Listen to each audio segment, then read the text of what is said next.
সকাল থেকেই খালি ঘুরছি, কিনতে আর পারছি না, কারণ আমরা দেখলাম যে প্রত্যেক কেজিতে মানে কেজি প্রতি সবজিতে দাম বেড়েছে 20 থেকে 30 টাকা।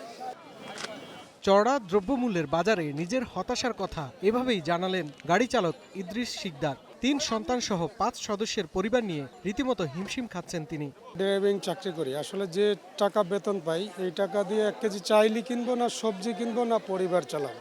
আসলে আমাদের তো চলতে হিমশিম খেতে হচ্ছে। ভবিষ্যৎ হোক নিরাপদ, বিনিয়োগ হোক বিশ্বস্ত, আর আমার পছন্দ সল্ট বে। ওয়েলকাম টু সল্ট বে।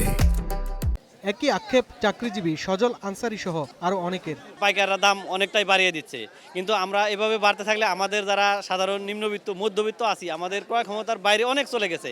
আমি বাজারে খালি ব্যাগ নিয়ে ঘুরতে আছি, কিন্তু এখনো কোনো কিছু কেনার মতো সাহস পাই নাই কে, যে কোনটা কিনবো।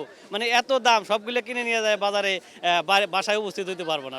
রমজান শেষ, ঈদও পেরিয়েছে, তবুও কমেনি বাজারে দামের চাপ, বরং খুচরা বাজারে হঠাৎ করেই বেড়েছে প্রায় সব ধরনের সবজির দাম।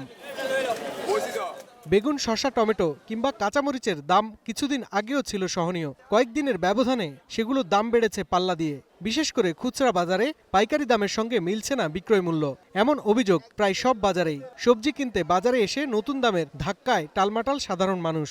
করলা, পটল সবকিছুর দাম বেশি, ভেন্ডি সবকিছুর দাম বেশি তুলনামূলক। অনেক বেশি, আগের চেয়ে অনেক বেশি ভাই। আমরা তো হিমশিম খাচ্ছি, আমরা কিনতে পারতেছি না।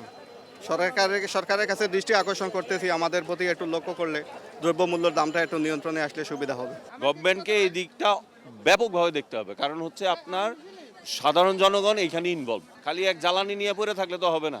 ক্রেতাদের অভিযোগ, পাইকারি বাজারে দাম এতটা না বাড়লেও খুচরায় বাড়তি মুনাফা নেওয়া হচ্ছে।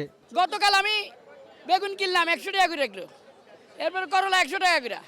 কেউ কয় বৃষ্টির কারণে, কেউ কয় এই আপনার রপ্তানির কারণে, বিভিন্ন রকম বিভিন্ন কথাবার্তা।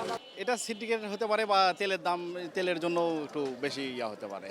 বৈশ্বিক সংকট, জ্বালানি ঘাটতি, সরবরাহ সহ খুচরা বাজারে দাম বাড়ার পেছনে একাধিক কারণকে দায়ী করছেন ব্যবসায়ীরা। আমরা যেরাম কিনবো এরাম বেচবো, 10 টাকা কেজি কিনলে 20 টাকা 15 টাকা বেচবো, 50 টাকা কিনলে 60 টাকা বেচতে হইব। হিসেব তো এইটাই। আমরা ইচ্ছে মতো আমরা হয়তো পিছে 1 টাকা লাভ করি, আমরা আরো থেকে কিনে নিয়ে আসি, আমরা পিছে 1 টাকা লাভ করি। সব মূল কারণ আপনার গাড়ি ভাড়া পড়তে বেশি, বা আপনার পরিমাণ বেশি। আপনার বাজারে মাল আইব কিভাবে? গাড়ি না আইলে, গাড়ির তেল না হইলে আইব কিভাবে? আমরা আড়ত থেকে কিনি, এখান থেকে কিনে আমরা 5 টাকা হাইস্ট 10 টাকা লাভে বিক্রি করি। শুধু সবজি নয়, মাছ মাংসের বাজারেও দাম বৃদ্ধির প্রতিযোগিতা চলছে। সংকট মোকাবেলায় বাজার মনিটরিংয়ের পাশাপাশি সরকারের কঠোর হস্তক্ষেপ কামনা করছেন ক্রেতারা। শাহরিয়ার বাঁধন, ওয়ান নিউজ, ঢাকা।